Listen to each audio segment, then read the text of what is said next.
Més coses. L'Escola de Comerç ha organitzat un curs per a empresaris i per comerciants. A la sessió s'ha parlat sobre com generar confiança en els clients, un punt que pot resultar molt important a l'hora de vendre un producte.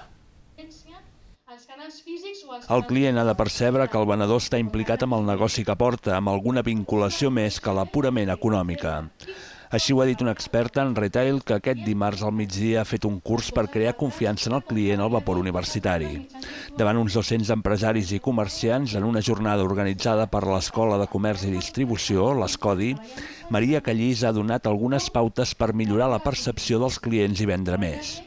El que necessita el consumidor, d'alguna manera, el nostre client, per sentir-se motivat i comprar-nos a nosaltres, és percebre que ens impliquem en el negoci d'alguna manera.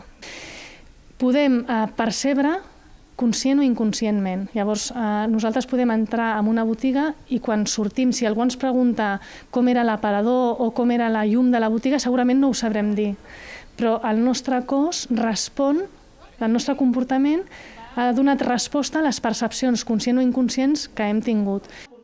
Especialitzada en creació, actualització i desenvolupament de conceptes comercials, Callís ha afegit que per motivar els equips aquests també han de percebre un missatge o motivació més profunda per implicar-se en el mateix projecte que el propietari i així transmetre-ho conscient o inconscient al client.